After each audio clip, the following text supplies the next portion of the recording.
It's the landscaping show with attitude. Want to give me a call back when you get your ass out of bed? It's tough. This is a tough site. I don't think it gets any harder than this. It's rough. Sometimes it's mean. You're a loser. So it's amazing we can actually make the gardens look this good.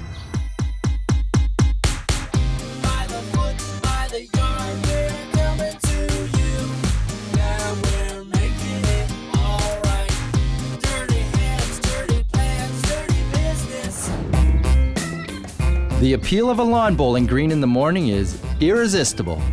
I'm Joel. This is Kennedy, James, and Lorne. And Dirty Business likes a little low-stress, highly starched competition now and again. It's a kinder, gentler way to get grass stains. Now I'm going to turn you all into great bowlers. It's not actually round, it's a little bit egg-shaped.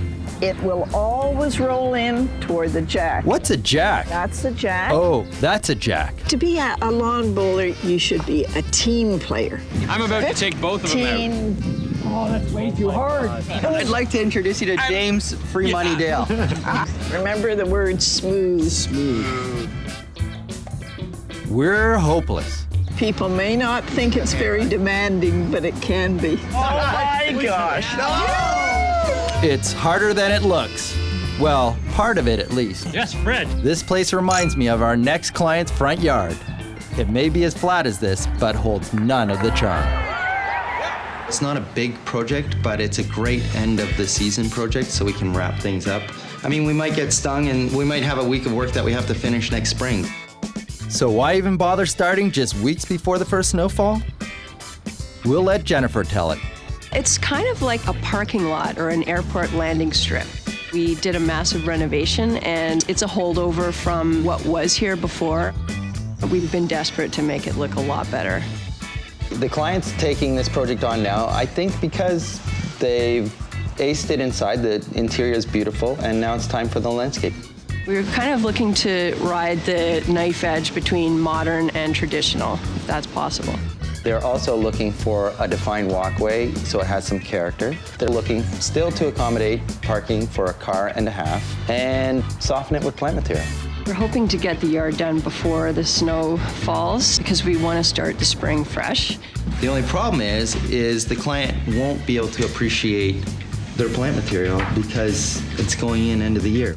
We've been looking forward to this for a long time and we're super happy to finally have it going.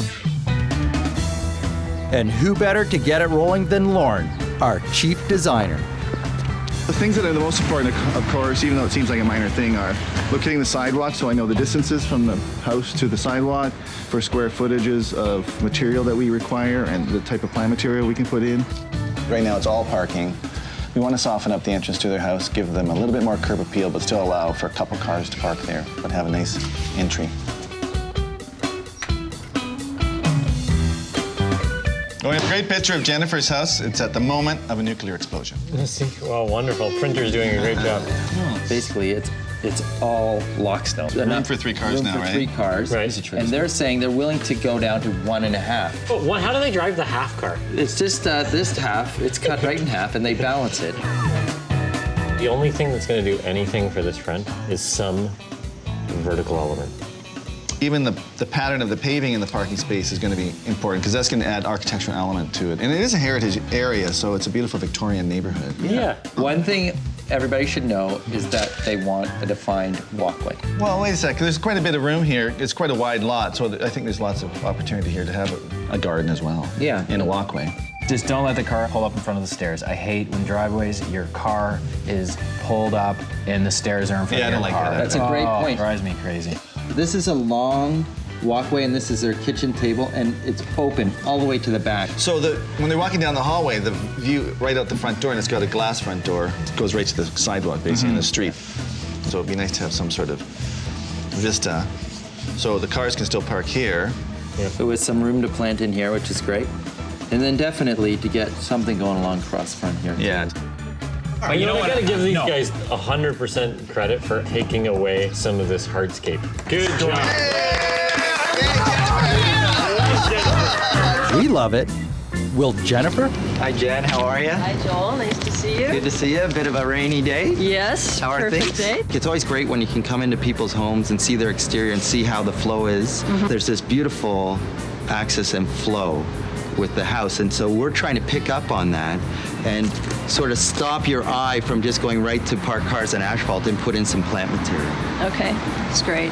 And then we wanted to clad this existing timber wall. Yes. I just wanted to actually make sure that that's okay with Yes. the neighbors. Yeah, or if we still have talked to our them? neighbor, and he was delighted, and he said maybe you could do it on his other side too. Well, we'll see how it goes. And I guess the only thing I'm not completely clear on is how we're managing the elevation here. The intention is to take this dilapidated wall out and rebuild it. I'm really excited to take out this weed tree. Yeah. Because there's a beautiful crabapple in there. Yeah, there's And- actually 2 different types of crabapple in there, oddly enough. It really is beautiful, so we'd like to keep it. Absolutely.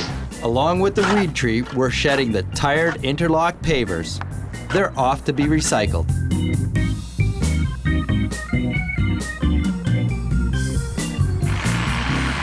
And that tree is history. So is the pressure-treated retaining wall. It might be late in the year, but it might as well be spring. So how's it looking? It's looking good. We got everything, all the shrubberies out, and we're gonna start putting in some timbers for the retaining wall. It's amazing how that even makes a big difference, eh? This line here, realizing how much room they actually use for their car, might come down a little bit. If we could give them more planting as opposed to hardscape, that'd be great. For being little more than a parking pad, this place is jammed with stuff. Now that's a clean slate. It's not even 8:30. These guys don't get out of bed till 10. I'm afraid I can't take your call right now, so please leave a message. Thank you very much. Hey, Joel, it's Kevin here. Just got a little situation. Want to give me a call back when you get your ass out of bed? Talk to you later. Loves that voice. Loves it. I don't know why. It's creepy. We're making it way better by reducing the size of the parking and increasing the size of the plantings. Get this guy a talent agent, quick. I broke it! Yeah, right. That's nice and level. Excellent. New pressure-treated wood for the timber walls is going in, and we're cladding it in cedar for a combo of strength and beauty. Once that's done, the guys prepare the parking pad surface for some new pavers. And because of that, we've got to land on just the right kind. What do you got for me today? Well, boss, What do you got for me today, Loblaw? Get over here. It's coming down to Belden paver, Yeah, one of my favorite. natural flagstone, banding. My second favorite. Yep. Well, That's just my as a favorite. banding, it would be a little too much to do the whole driveway out of this, or asphalt. The asphalt, I think, is a great for a big driveway filler, and then maybe doing some banding. But when you're dealing with a little downtown property, Might overwhelm. yeah, it might. The client has, is interested in doing something that would be a bit more environmentally friendly. Yeah. The Belden paver being a little more porous between the cracks and everything might be a better option. I mean, it's a real clay paver with some stone aggregates added to it, so frost doesn't damage it. So it's really designed to go in the ground. I think that makes for a really nice color combo. And the client does want a defined walkway, so it might be that this is what we use for the driveway, and this would be a nice thing to use for the walkway. But you know what? What do you think for a pattern? I'm a huge believer in the good old herringbone 45 angle to the house. Yeah, that creates a bit more interest when you're doing it. That is the right way to do it. Yeah, sounds great. All right, Okay, man. I'm gonna bounce that off Jen, and we'll go from there. Thanks. That was the thing that we agonized over most. We wanted to be environmentally friendly.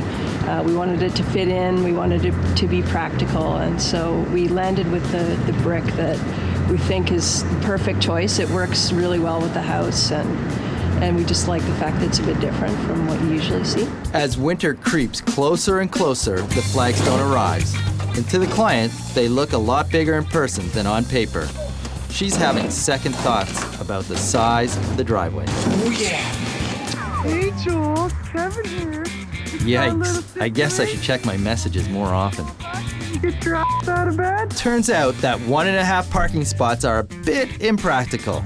So we're eating into the serviceberries to buy the rest of a second space. She wants it on 2 feet. I think we'll take it from the planter bed. I'm going to try and make it more like 18 inches. Okay. Talk to you later, Joel. See ya. I hate it when he does that. So while the flagstones go in, we're finalizing the planting plan. Parking lots can be beautiful. Yes. It's just choosing the right plant material that's going to go in there.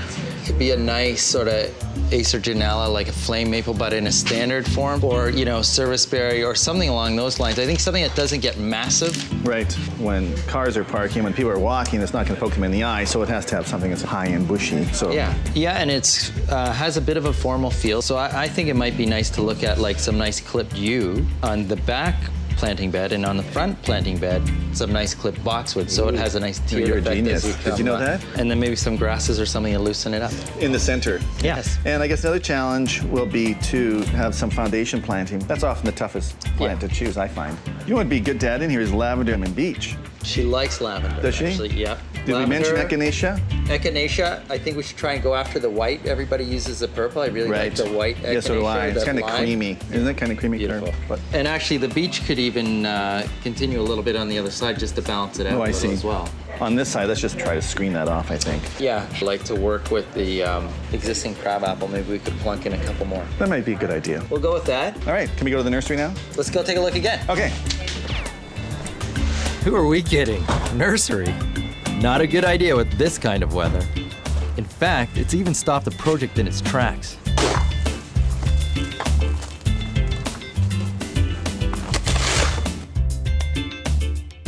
Luckily, the snow didn't hang around, so we can get the pavers down in our focal herringbone pattern. Even if Jennifer wanted to go, there's not much to see at a nursery this time of year. She's going to have to go on pictures. And so I was thinking that we could go with an amelanchier, which is a type of serviceberry. Okay. Beautiful white flower, wonderful berry in the summer. What color are berries in the summer? A red berry, and the great thing is they're not messy. But the other possibility might be a magnolia. And they're a little temperamental. The magnolias are hard to keep up? Yeah. Okay. We're going to have both delivered. All right. And we'll take a look and see which ones are the best. Okay. So we have an evergreen magnolia, which is a little bit out of the zone here. But it's zonal denial. It's zonal denial. Zonal We're in a denial. hefty case of zonal denial. That's it. Or the amelanchiers. And I love the magnolias for being evergreen and having winter interest. Yeah. I just can't handle when things look out of context. I'm leaning towards the amelanchiers. What do you think? Yeah, I agree with you with the amelanchiers. The fall color, I love it. Yeah, I love it too, and I think that I feel, looking at those magnolias, I feel like I may be in England, or I might be in the Carolinas or something. Yeah. All right, and they don't look like a lot right now. Yeah. But they're going to look great for 3 other seasons of the year. And actually, you know what? Once they're uplit and they have everything else going around the bottom of them, I think they'll look really dynamite. There's only one problem. Hello, Peter. Hi, Peter. This is Mrs. Jones. How are you? Hi, yeah, you're good. Yourself? Very good. I was just wondering about this order. It's not all here. How do you mean it's not all there? Where are the rest of the plants? Which west of what? Yew, boxwood, beech, lavender, echinacea, grasses, some carex. Can you have it here tomorrow? I can see what I can do. It might not be first thing, but it'll be there. Okay, I will work on it, my friend. Thank you. Thanks, Pete. We've been watching it sort of come together through snow and rain and mud. Until yesterday, it was hard to see what it was going to look like with plants, but I think now it's really starting to take shape. The plants have arrived. It's a chilly day, and the perennials are looking a little smaller than I would have liked. Ultimately, it doesn't matter. They're going to be probably 2 or 3 feet high by midsummer next year. It's just, it doesn't always look great to clients. But I'm really happy with the crab apples. They look beautiful. These are ornamental crab apples. These berries stay on all winter. It stays nice and small, and it's not messy. And to me, this is great winter interest. My favorite plants, I think, are the serviceberries. I really love the shape of them, and I love how they look from inside. I think those are my favorite right now. These are beech, which is one of our favorites around the office. It's great for hedging, but we've brought them in small here, so we're going to have a nice sort of hedging wall across the front of the house. And actually, one of the things I'm really excited about with this planting plan is because the outside of the bed is square, we're going to do an oval shape on the inside. And then it's going to have free-flowing ornamental grasses coming from within the boxwood and within the yew. Hey, you remember way back when? So it's not a big project, but it's a great end of the season project so we can wrap things up. I mean, we might get stung and we might have a week of work that we have to finish next spring. Well, we got stung. At least we've got something beautiful to look forward to come spring. Now with spring here, we've got to spruce it all up before we can show it off. Claire, Hey, how honey. are you? I'm okay. Good to see you. It looks great. Yeah. What are you up to?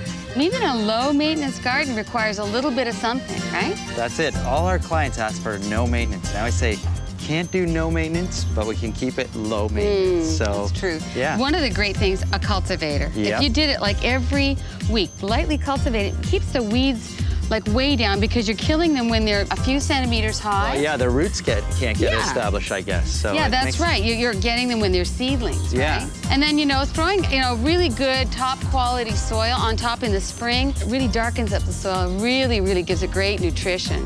It's like this serviceberry, right? It's a great tree. You want to look at sort of 4 things: dead, diseased, damaged, and interfering. Well, there's really no dead on it. There's no diseased. There might be a broken, twig or something in here, and then interfering. You want to take stuff that's crossing back. Right. That's just not pleasing to the eye, and ultimately it's not very healthy for the plant. Right. So we take out things that are kind of going off in the wrong direction at an early age, Gotcha. so that we have a mature plant that has a really great shape. Well, it's looking great. I'll let you go with it, and Okay. I'm on my way. Ciao, babe.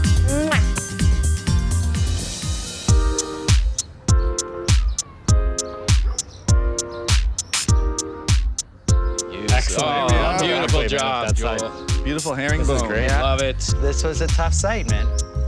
This is a site that you probably wouldn't get totally like, wow, thrilled, enamored about because it's parking cars.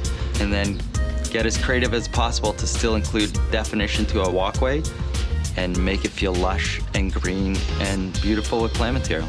One hell of a nice parking pad. We are just so happy that it's done because it was just such a nightmare before. I love using the description of train wreck for how it was, and I think it's been wonderfully cleaned up. It just seems like it was meant to be. It just relates so well to the house, the colors and the textures. This driveway doesn't look harsh. It's kind of warm, actually. Yeah, I don't mind looking at this. It makes the house, it actually Warm. shows it off well. It's kind of very cool. warm color. We went with the Belden paver, which we've used in the past, but it's beautiful. It feels restful somehow to me because it's linear without being overly formal. So nice the transition between where the pedestrian walkway is and where the car will park. I think that idea that it's not just a straightforward walkway when you step out, so there's some interest. It has a slight jog in it. Plant material breaks it up a little bit. A great design tip for anybody working on their own home is consider every different angle.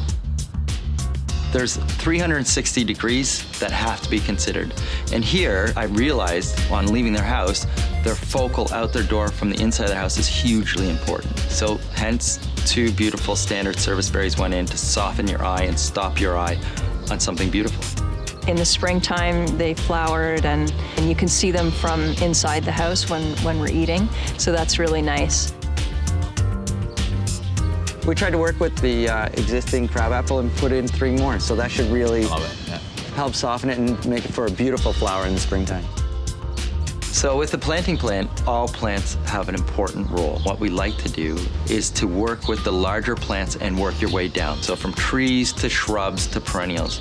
And then it becomes detailed right down to each perennial. It is a young garden. What will this will look like in a couple of years will be dramatically different. So, just remember that. When this Leaving fills in, soil it'll around. really be absolutely extraordinary. It's not our job to overwhelm the house with plant material or make it too scarce with plant material. It's just trying to hit that right balance so that it complements the house. It completely fit with the house, and that's completely a testament to Joel and his design team.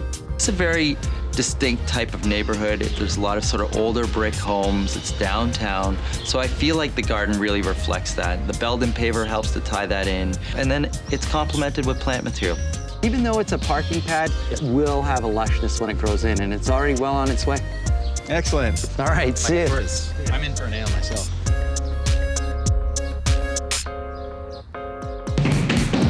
God, I really don't like this door anyway. James! Stud here. Oh, right there. Where's the stud? Right there. right. Don't punch Where's here. the stud? Right there. Don't punch here. You really want to tear that thing down? Why are you forcing it? I'm not the violent one in this group. Okay, that well's coming out. Just to make it perfectly clear, that will never air on TV. Can we get back to business here? This is freaking me out. Hi, we're home. This is not good TV, I think.